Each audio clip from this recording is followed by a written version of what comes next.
we were like, we're going to buy a business, right? I'm like, what do we do? Where do we buy stuff every single week? And it's like, oh, Little Caesars. We're like, all right, we're going to start a new one. Then I'm like, it's going to cost like $500,000 to do a new build out. And I said, nah, I'm not doing it. The old owner, he didn't even pick up the phone to get sales from customers that were trying to give their money. Man, you're bringing up so many memories. I feel like you're triggering my PTSD right now. To this day, I think no one said to me, hey, I don't think this is a good idea. They just said to me, Karriem, you got a business background. Why food? I said, well. Have you ever heard of a small Pete franchise called Little Caesars? I thought the name would ring a bell.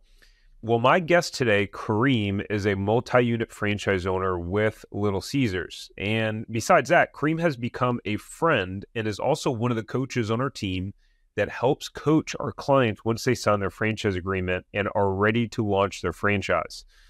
This was a fun episode as we dove deep into Karriem's principle of doing everything with excellence. Now, this strategy has led him to doubling his sales in one of the locations he bought as a resale. So we dive into what exact strategies and tactics he used to double his sales and how you can duplicate them. We also talk about business grants that are available for franchise owner and how he used these grants to secure funding to be able to hire a manager and get it paid for by the grant while he was still doing a turnaround on one of the stores that he bought. Now, this is an interesting episode into really how you can level up as a business owner. And I think you'll find that the conversation gets more and more interesting as the episode progresses. So you'll definitely want to stick around. Go ahead and sit back, relax, and enjoy the episode. All right, everyone, welcome to another episode of the Franchise Empire Show. I got Coach Karriem with me. That's what I'm going to call you, man, Coach Karriem. I got Coach Karriem with me, man. Thanks for coming on, man. I'm excited to chat. Yeah, me too, man. Thank you for inviting me on. Yeah, for sure. So this is the first time that Karriem will be on the podcast. I'm sure there will probably be more, but and in the intro, I told you about how Karriem owns a couple Little Caesars franchises, but Karriem's become a friend. Number one, appreciate his friendship. He's in our franchisee mastermind, which is awesome. And he's helped to run that mastermind sometimes in my absence, which I always appreciate. And then he has his own coaching business and helping people with business coaching and grants. And then he started to do some of the coaching for some of our franchise owner clients after they sign their franchise agreement. So I feel like we got so many things that we can talk about. I'm pretty excited, man. Me too, man. It's a lot of things we could talk about and dive in. Maybe we could talk about the journey of franchising. Yeah. So that was actually going to be my first question. So, I mean, everyone knows who Little Caesars is, right? Everyone knows the whole pizza. So how in the world did you wind up owning 2 Little Caesars franchises? Is this something you aspired to as a young kid? So the interesting thing, my family is entrepreneurs. Growing up in Queens, New York, and they always started these businesses called peddler businesses on the street, and always had the entrepreneurship thing inside of what I was going to do. Went to school for business, and making the transition during COVID to move to North Carolina from Rhode Island. We were like, we're going to buy a business, right? And we're looking at retail, we're looking at all types of stuff. And I'm like, what do we do? Where do we buy stuff every single week? And it's like, oh, Little Caesars. So we started doing some research in the stores. Pizza was growing, especially during COVID. Pizza was like the number one place to go. So you saw the sales going up, and it's not too, I don't think it's too hard to do. We have people that went to culinary school that we could get to help us out with focusing. And so we're like, all right, we're going to start a new one. Then I'm like, it's going to cost like $500,000 to do a new build out. And I said, nah, I'm not doing it. So I said, maybe resales is the opportunity to get a resale, and get some immediate customers, immediate cash flow, and maybe do a turnaround. So that's what we ended up doing. The first store was a turnaround. Owner started it 6 years ago, and they were just ready to get out. So we like, hey, I think we could get in and grow the sales. We do some work, and so that's how we got Little Caesars, just eating the food every day. I mean, not every day, but we would like to eat every day, but a couple times a week. Yeah, cool. And so how did you learn about the locations that were for sale? It was biz buy sell, right? Looking on who's selling businesses, getting some information about them, signing an NDA, non-disclosure agreement, and getting information like, let's take a look at this, right? And I would say, doing research is important. Understanding the industry, I think, is another one.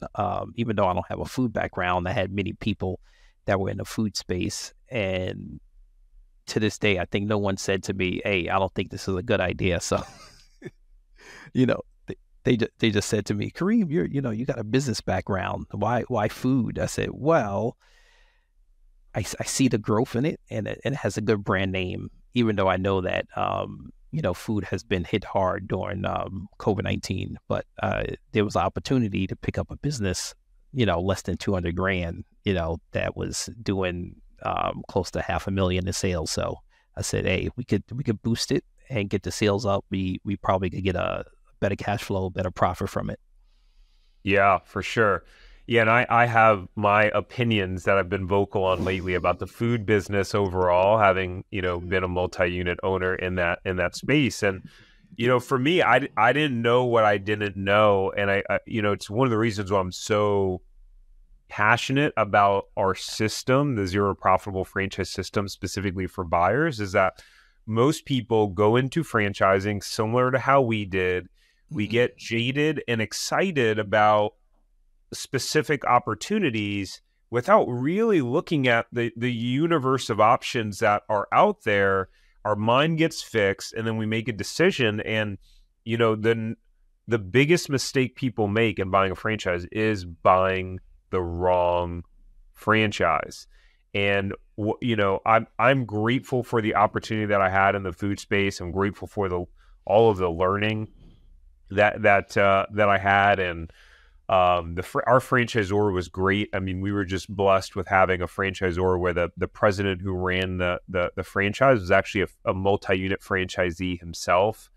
And they were just really awesome. So in those regards, it was great. But food business is a tough business, and it's a tremendous amount of work for not a ton of reward, unless you own 5, 10, 15 of them. So let's talk about that. I guess, hindsight being 2020, like what are your thoughts on the kind of, choosing the right business, choosing the right franchise, and just kind of not like, you don't know what you don't know. So I get multiple emails a week from companies asking to run ads on the podcast. I could have ads if I wanted to, but I don't. So there are two ways that you can help to support me and the podcast to keep it ad free. First is to like the video, subscribe to the channel, and leave a comment, even a smiley face if you have nothing to say. The YouTube algorithm only shows the video to more people based on the likes and comments on the video. So your comment could help someone get exposed to this, and not to sound too cheesy, but it could legitimately change their life. Lastly, go ahead and share this with someone that you think will enjoy this episode. Maybe someone who loves business and entrepreneurial stuff, or maybe it's someone who's been saying that they want to own their own business for forever. You can message it to them directly or share it on your social media. It would mean the world to me. You guys rock. Enjoy. Yeah, I would say, you have to be very, how am I gonna say, you have to open up your mind in the food business like you never did before. And some people think, oh, like I was listening to some people, they were talking about, I like food, I like coffee, right? I like hot dogs, I like burgers. But do you want to be there 10 to 12 hours a day, making sure that operation is happening, or do you want to find a franchise that's going to fit your lifestyle? And that's kind of like the things I've learned from doing this type of franchise, that it was great, But I didn't think about, hey, we're going to be open 7 days a week, right? And we make the most of our money at night and on the weekends. So even though I had to have managers in place, even though I have a plan, I didn't bank on the industry. The whole labor industry is like, it's all over the place, So it's interesting, man. But there's people that have done successful things with food, and you have to go into a mindset, right? It's the mindset. Now, what I like about the franchise empire and Tyrick, what we're doing, we're helping people not make big mistakes and not take a lot of risk, right? So hindsight, if I would have had to do a big assessment, if I went, if I'd have found out about you, I probably would have picked the service business that wears more of my skill and then more of a work-life balance. And so I tell people you should really, really have an assessment, go through a process, and work with people. Yeah. So what's interesting about that point is Adam, right? Who with Budget Blinds, who I had, he's in our mastermind group, and actually he shared his story in the last mastermind and how to keep growing in a system through buying up the neighboring franchisees and buying resales. And what's interesting about his story is him and his business partner bought into Supercuts first, and it wound up not being what they thought it would be. I was really curious about the fact that it didn't stop them. It didn't stop them and then buying their, Budget Blinds resales, and then they scale that thing up to, they're doing around $5 million a year in those businesses and gross sales, which is insane. So, yes, it's 100% important to buy the right one, and hopefully, if someone buys the wrong one in the beginning, hopefully it's not like financially devastating. But that's why it's super important to get the proper help, because it does make it tough in the meantime. It's true, and I talk about what you know is what you know, and what you don't know is what you don't know. And what I didn't know, it was that in this food franchise business game, you could do three models. One, you could find somebody to operate it yourself. Two, you could do semi, which I'm kind of doing like semi operation, or you could do, listen, we all are working on this franchise together, and we have partners, and we're doing operations, and we're doing ownership. And so what I didn't know was, in the food business, you probably should be starting off with like 5 units if you're going to do semi or absentee, unless the unit is doing gangbusters in sales, especially in what we were looking at with Little Caesars. And so we all need a coach, right? And I had a coach helping me out with the process. What we weren't working on was about how do we make this thing profitable as soon as possible? Yeah, we have projections and stuff like that, and we made sales. We increased sales like crazy, but the cost of food was going out of control, right? And labor was going out of control. And so we like, what's going on here? Like one day we was like, something's not right. Our manager's there. He's running 30% labor. He's be running 22% labor. Food costs is going like this.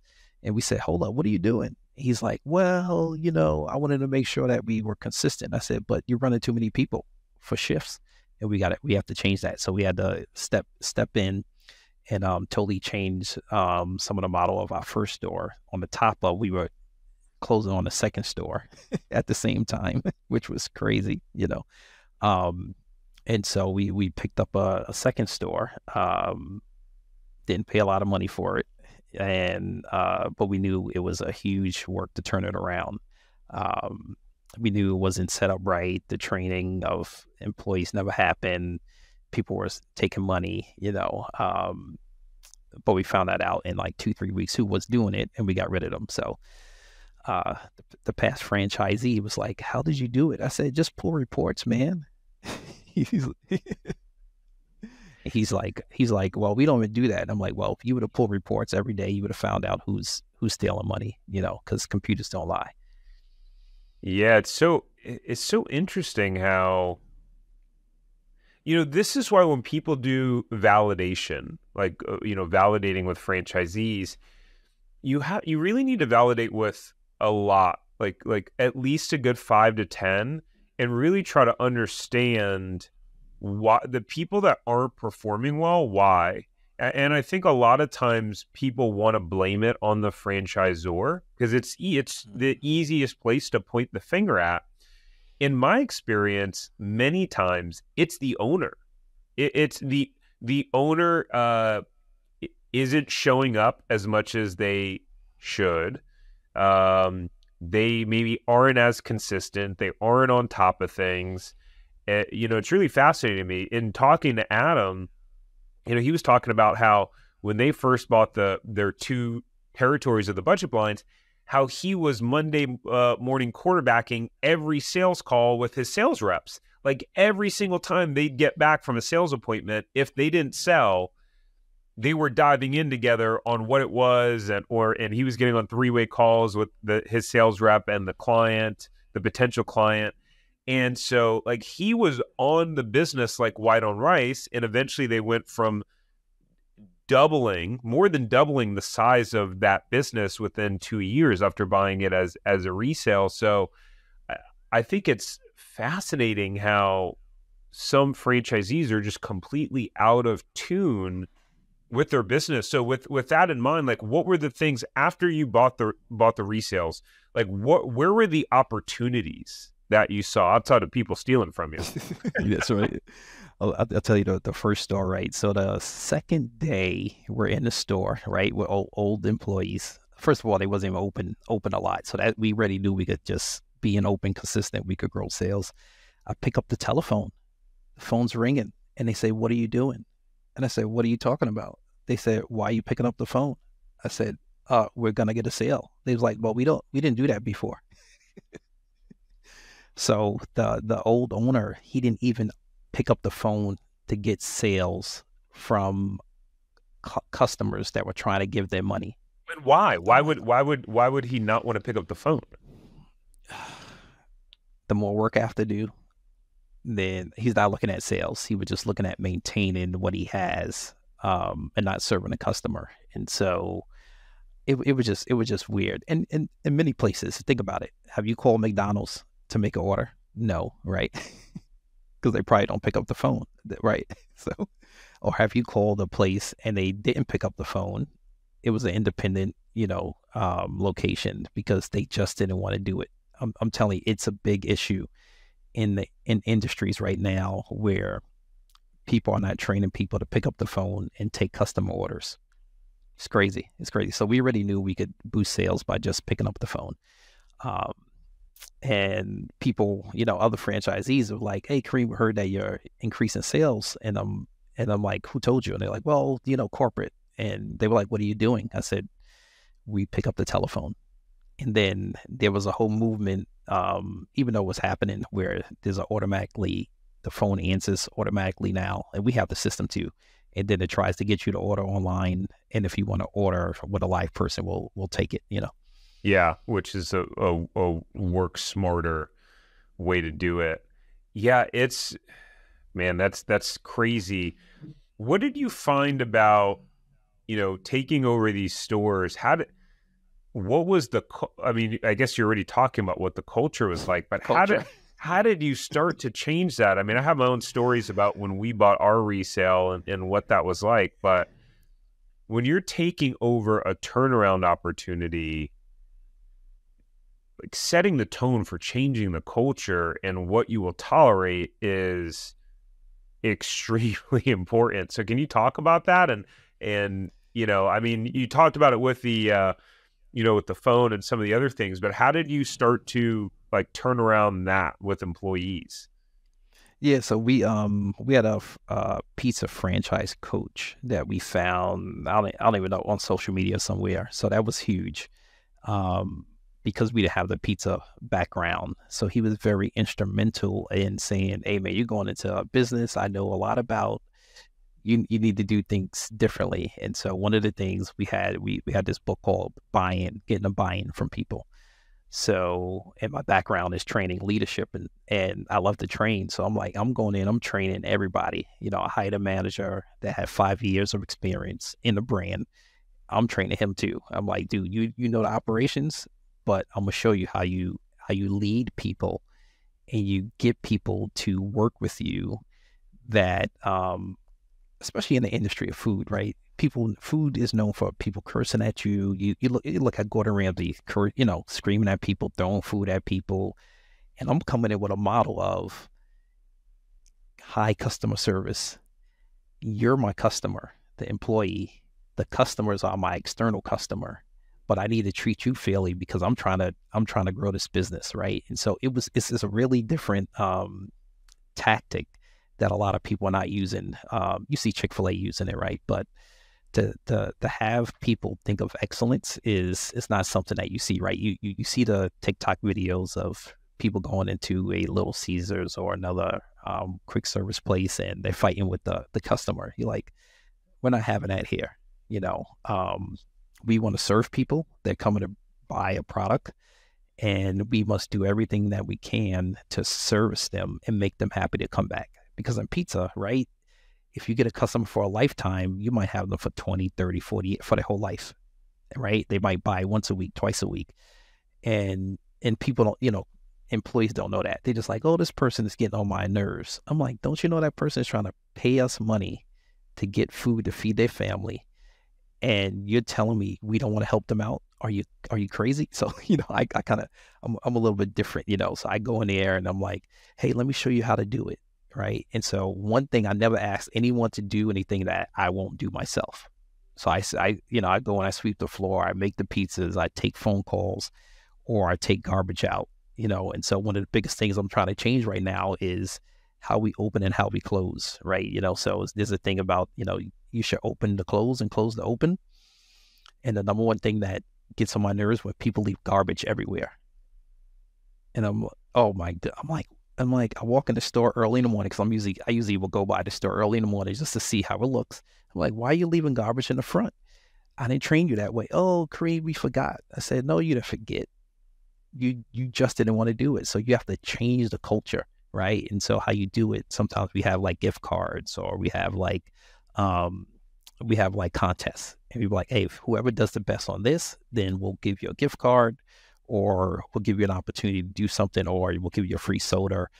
But culture is huge. I mean, you don't go to a lot of places where, and I give you an example. We were getting to a point where we're growing sales. We didn't have enough staff because we didn't know how busy it was. So people closed. 2 stores closed one Friday. We didn't even know it. And we get all these people coming to the store. I'm like, where are you coming from? We're like, we're driving 20 minutes because the store up the street closed. And I told everybody to come to your store. And I'm like, what? I'm like, what are we going to do? We don't have enough people. And what happened was that we were getting backed up on our online orders because we had so many people in the lobby, and the online order people started to get upset, right? And so the next day I had the online order people's numbers. I called them the next day and I said, I want to tell you, I'm sorry you had to wait a little bit longer for your order.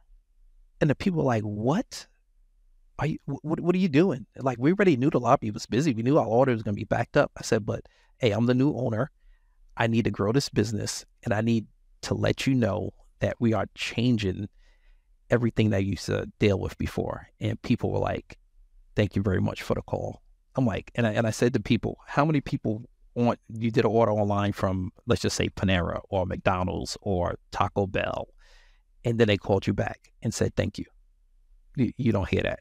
So that's the stuff that I try to change the culture, kind of like the second store we took over, and, it's a small community. People know everyone. And then they see me, right? First of all, they said, I didn't know a guy like you owns this store. I thought it was this big corporation. And then I said, no, I own it. And I'm trying to make an impact in your community.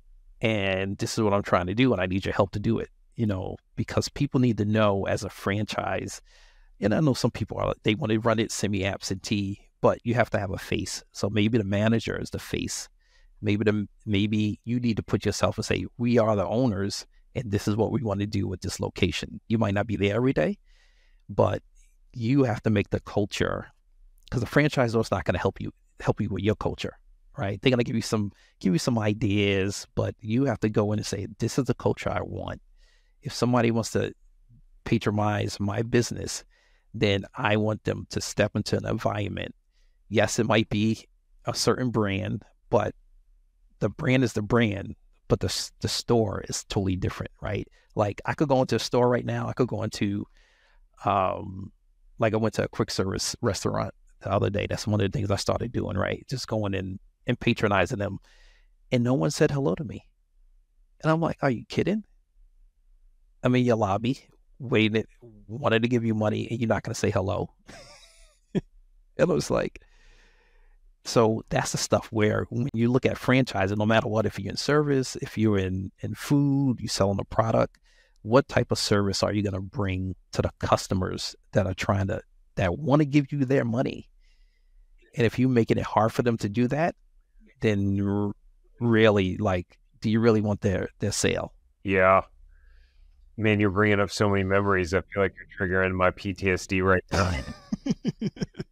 I know, right? I know being a food, but I'm gonna tell you, one of the things that I've learned about being in this industry, if you can't serve people when they're not spending 20, 30,000 on one product, other industries, they have a higher ticket value.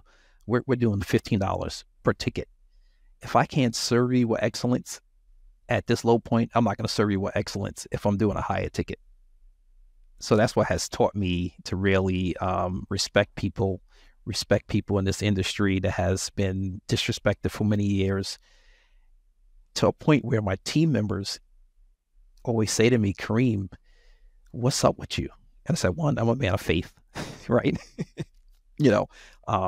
Two, when we have an issue, they say, let me ask Karriem what to do about it before I do something. I'm like, listen, I give you the power to solve the problem, right? And so one of the things I do, I said, we don't argue with customers.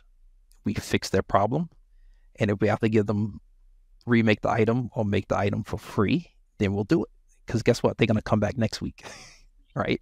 I said, don't argue with people, so it's interesting. It's interesting, so yeah, different flair in the industry that's known for being hard-nosed, Well, that's one of the things that I've admired about you since we first met, is that you show up much differently than most people, and the way that they show up. And as you're saying that, I'm like, oh yeah, that is part of your brand. Like, excellence is part of who you are, and you do it in everything. Because from the beginning, we would be on the mastermind calls. Most people have their camera turned off. You have your camera turned on. Most people aren't engaging. You're always engaging, right? You're incredibly responsive, like to emails, texts, Slack messages. Like you're on it like white on rice, and you're always going above and beyond, which is not normal. Most people don't do that. And it's really refreshing when someone does do that, and you start to understand why they're having the success that they're having, because they're putting in the time and the energy, and they're being, proactive.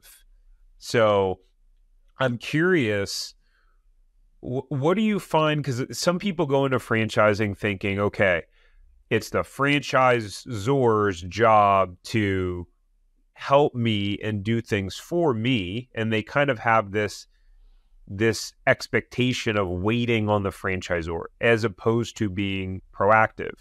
Now, I know your personality style, which is, you're always being proactive. So what do you see as the role of the franchisor and the gaps in terms of what their role just isn't, and how do you fill that gap? Hey, I hope you're enjoying the podcast episode so far. One of the most consistent things that we hear from people that reach out to us is that buying a franchise feels really confusing. There's so many options out there. It's a scary decision. They don't know how to vet or do the due diligence or really narrow down on the right franchise for them, and then they really feel alone in the process. You might be the only one in your family who's ever pursued buying a franchise or being an entrepreneur. Or maybe you've tried to start a side hustle before, or other businesses like me, like before franchising, I was not able to crack the code on entrepreneurship. I'd like to invite you to reach out and work with us. We've helped many clients buy franchises, get them profitable, or buy resale businesses that are thriving. I'm talking about highly profitable resales, great value. We've allowed many of our clients to actually quit their job right away and replace their income immediately. So if you want to work with me and my team on finding or buying a franchise, doing due diligence, vetting it, or resale, then go ahead and go to tarjohnson.com/consulting, and we're happy to see if we can help. All right, enjoy the rest of the episode. Wow, that's good. That's good. I'll tell my experience. So Little Caesars is good with operations. I mean, their training is 8 weeks, 7 weeks on site, 1 week, if you want to get into the franchise. So the operations is solid. Where they're now working on is leadership and how do you run teams and things like that. And I tell anyone, when you're working with a franchisor, ask as many questions as you can. Listen, they developed the process, right? They became successful. So you should be leaning on them as much as you can. But then as it relates to like the operations, you got to operate it, right? You got to find somebody to operate that business for you. What I do like about it, when I ask questions from the franchisor, they'll get back to you quickly. Their marketing is stellar. They have a great marketing staff. The gaps for me was, this is pizza, right? And the food cost is changing. Even the people that have been in the business for a long time was like, Karriem, man, we've never seen it like this. So it kind of made me a little bit feel better when I was seeing my costs all over the place, because they were struggling with trying to figure things out, right? So I will call my this person that owns 70, now 80 units, and I'm like, hey, what are you doing? And they will call me like, what are you doing with your prices? What are you doing with your costs?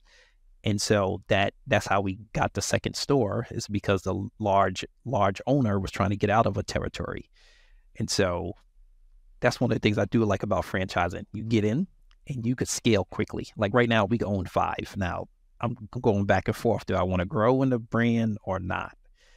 Versus like if you own an independent business, the scale in the same industry and find units is a little bit harder to do, So right now I'm already approved as a franchisee to take over a store is much easier. I don't have to do the training anymore. I don't have to, show all of this information. And so if I want to go and take over 5, I can right now. But that's not. I can't take over 5 turnarounds. I learned that the hard way, right? Right. I need to have a mix of premium and some turnarounds. So unless you have a good model, and so that's one of the things I learned, is that resales are great, but make sure you have a good plan. To say I always have ABC plans. So I have A, we've hit the numbers, we did our profit. B, we're break even, or C, we're not doing well. And then what do we do? So I always have 3 plans going into a transaction. Yeah, that's really smart. Well, and it's interesting. There's 2 ways to buy resale. You can buy a turnaround, or you can buy a business that's highly profitable and That's right. doing well. And it's interesting. I got an email yesterday from someone in our system, and our team found him a resale that's priced at right around $800K. It's priced at $790K. And so he sent me an email like, "Wow, this got a hefty price tag," and he was wanting to get kind of my insight on it. And that's nothing. If you're making the right profit, or if it's depending what the industry, and that's one of the things I've learned. The price might be not a lot of money, but what is it going to take you to make the profit you want and the sales you want? So, and this is all relative, and that's why it's so important to have coaches. So important to be working with us where we can help you out through that process. One of the things I heard someone say, I'd rather them to spend the time researching the franchise instead of just getting into it, and then now they spend 100, 200, 400 grand, and now it's the wrong opportunity. Oh yeah. Yeah. It's like, yeah, make a small investment to get the help. Well, so the reframe around that purchase price was, that's a good thing. It's a good thing that it's priced that high, because that typically means that the business is highly profitable. And if you consider that most resales are somewhere between a 2 to 4 times multiple, even if it was a 4 times multiple and priced on the higher side, that would mean that business was profiting $200K. Now, I haven't seen the financials, so I don't know. I'm just making an assumption.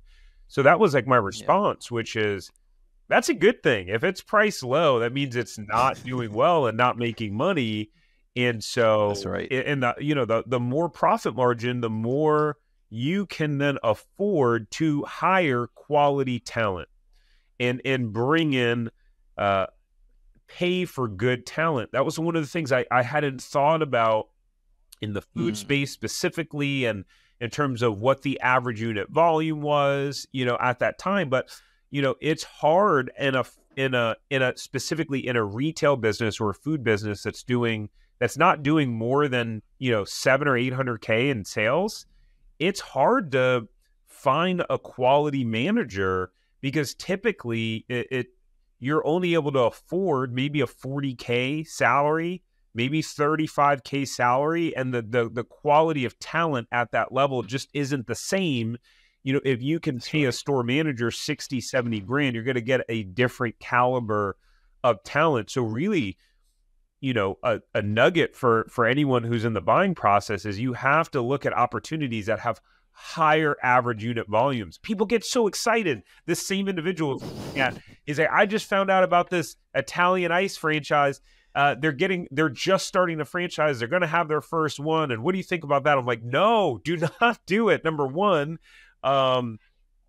don't do food. That's my general recommendation That's a general recommendation.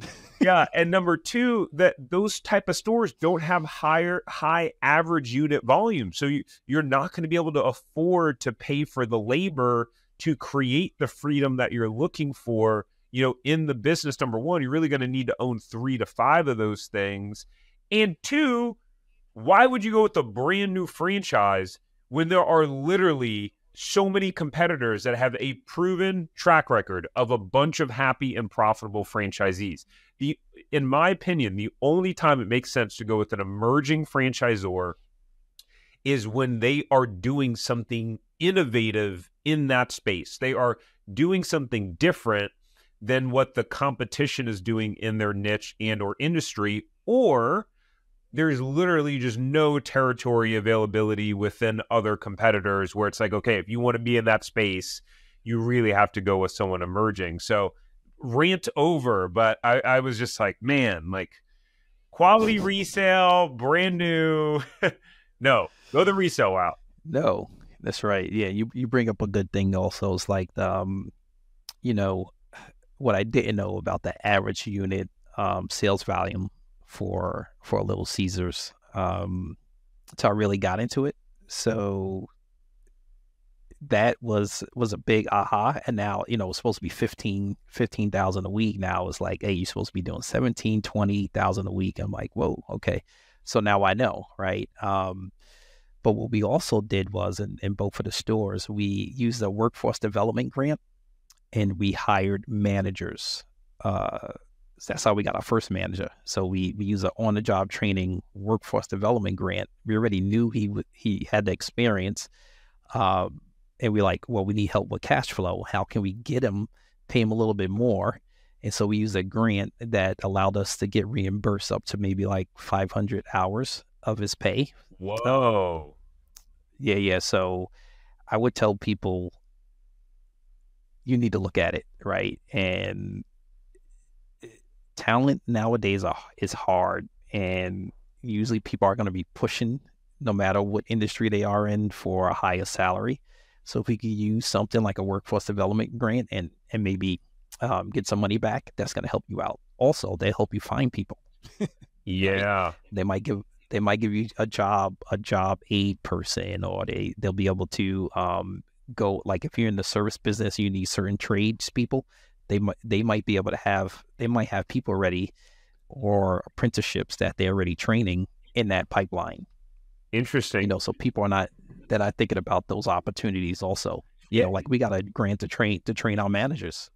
That's incredible. Yeah, so let's talk about grants, because I know that's an area that you have trainings on and you do master classes on. So that's fascinating. So that grant would pay for 500 hours of a manager, which I just did the calculation is around 12 and a half weeks. So that's 3.5 months where you can really, you can make some real progress in that time. So I guess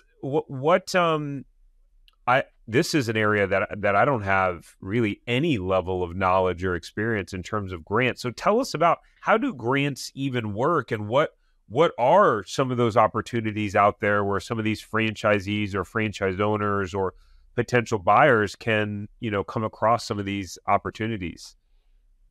Yeah, so when who can I use, Apple or Amazon? They do like a big ribbon cutting with the governor, and we're going to open up a new facility, and they got tax credits. They usually don't talk about the on-the-job training grants that they're going to receive also, right?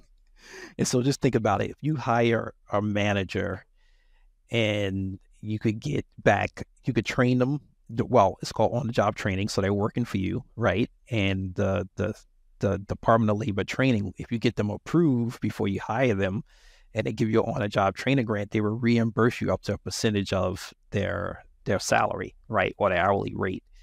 And so how they look at it is that you're helping somebody get a job, you're upskilling them, and then hopefully you're going to keep them after the on-a-job training grant. And so I use it also as like my probationary thing, right? We have a chance to check each other out. I get some funding to help me with my cash flow. And this person was trained already, the first one, but we were bringing on new equipment. And so I said, he needs to understand the new equipment that we're going to be using in our store. And that's how we got it approved, even though he had experience. And so let's take, for instance, I think I was talking to someone, they're about to start a insulation foam, right? Franchise, they're going to train people. And they said, usually we train people and then they leave. And I said, wouldn't it be nice to get a grant that, if they leave after the training, you still are not losing out all of your money and payroll? And I said, you need to start thinking about that. So you should be contacting your local Department of Labor Training Business Center, and they will have a business service person that will walk you through the program. Wow. Was that Nate? Yeah, that was Nate. That was Nate. That was him. Yeah, that's awesome. Yeah. So those are the things that people are forgetting about. And also, say for instance, you're in the franchise, and you say, man, I have these people, they need more training. I don't know if I have the budget to train them. You can go back to them, Department of Labor Training, and say, I would like to upskill my people. Would you approve a training grant? People don't know. The small businesses don't know about it. The big businesses, they're doing it all the time. They got the people in the back office helping them out, looking for help when they're looking for things that can help out their employees. It's a small business that they're not thinking like Department of Labor Training, unemployment. That's what they think about. They're not thinking about how can they help me with my business and help me grow. Wow, man, that's so fascinating. I had no idea. I'm sitting here thinking now, wow, were there opportunities where I could have got some grants in the past? Or thinking about it like somebody's opening up. Say for instance, you're gonna open up 5 units, right, or 2 units at the same time. Like you're like, oh, I got to recruit these people. You could go to them and say, can you help me with recruitment for free? And then you could say, would you be interested in these positions, right? You give them the job description. Will we be able to do an on-the-job training program when I hire people? It's like a huge thing, huge thing. So I think we got 3 already for our franchise, each of our franchise units. So, wow, that's so key. That's really cool, and that's really clever. So So what's your, your focus right now in your business? Like, what are you doing? What are you focusing on to move the needle? My focus right now is maintaining the profitability and growing it. And so my first unit, we have blown out the sales projections like crazy. You increased it, that store by like 50% or something crazy? Man, we doubled the sales. So we started at 6,000 a week. We're up to like 14,000 in sales a week. So, so yeah, so it's mind blowing. So we blew out all the projections. And hold on. Oh, sorry. How do you double? I mean, we've been talking about it throughout the business, but like, how do you double the sales of a business? I would say a lot of, food business sacrifice, right? But you have to plan it too. So our thing was, let's get to a certain place. Let's be consistent, and then let's start increasing our hours, right? And so, we're open 7 days a week. We make most of our money at night, but we didn't have this morning lunch shift running. And we're like, how do we get people to work lunch? We can't find people to work lunch. And we're like, well, there's people that have kids, right? Maybe they could come and work while the kids are at school. So we started hiring people like that, right? More responsible. Yeah, more responsible. We know that they need to leave by probably like 2:33, and we're flexible. So the other thing is that you have to be creative, right? I tell people you got to be creative, right? And especially now in labor industries, you need to be creative of how you get labor. And so I'm always talking to people. We have an AI hiring tool, recruitment tool that does a lot of the stuff for us. And so we always get candidates. And even if I can't use them now, they're still in my pipeline. And once you stop recruiting people, it's going to be sometime you're going to feel it, because now you lost somebody, even in jobs that don't turn over a lot. If you're not still talking to people, recruiting people, and you don't have a pipeline, it's once you put up that post, it might take you a while to recruit people. So we're creative so we work with people's schedules. That's what also has helped us to be consistent with our hours. So some of our other peers, when they have a drop in employment and they haven't been recruiting, they reduce their hours. So I have a store by me that then I open after 8:00. So guess what? Our sales are increasing now even more because they close and they're 10 minutes away from me because they don't have enough people. So I said, be consistent, be in excellence with the customer. And I tell people, your customer is not your adversary.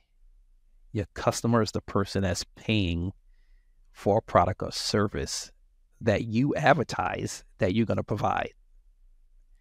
So you should be providing that product or service with a high excellence to that person. Plain and simple. I tell my people all the time, I say, you got to respect people. Well, Karriem, they were upset because we didn't bake it right. You didn't make the pizza right. I said, well, you didn't make the pizza right. So make it right so they won't be upset. Imagine that. Like, come on, or it was late. Did you tell them it was going to be late? Like they when I go in the stores, I I'm not in there all the time. Maybe 3 times a week I go in, and they're like, Karriem, can you just get out of here? And I'm like, no, I'm having fun, man. I'm like, why is that customer still standing there? And they're like, I don't know. I said, well, ask the person. And it could be a simple thing. They were waiting for a pepperoni or cheese. Well, give them pepperoni or cheese. You have to, I tell people, you have to communicate with people. If you communicate with them, they'll be open. You tell them, hey, it's going to be, we're a little bit backed up. It's going to take a little bit while. They know if it's busy in the lobby. When you don't tell them that, they're going to be like, what's going on? Yeah. Man, again, you're bringing back so many so many things that I forgot about since we sold the stores. The food even business, like service, Tarek. Even like service, right? I tell even service businesses, right? Franchise, like if you're in a service business and you don't communicate with your customer that you're running late to their house, or you need to change their schedule and you don't show up, they're going to call you. Where are you? And you're like, oh, I'm so sorry, I'm running late. Well, you should have had something, send a message to them, or you should have called them. And that's where people get upset. If you just communicate with them and let them know, they'll be fine. That's a good point. And actually, yeah, I was running a few minutes late for us to record this. So I sent you a text and I was like, hey, I'll be 5 minutes late. And it's, that is the simple that it's a very simple thing, but it does set the tone, doesn't it? It really sets the tone. Yeah. That's awesome. Yeah. What were you going to say something? No, I was going to say it's so important and crucial. And that's, I think, the gap of a franchisor and a franchisee. The franchisee needs to do that,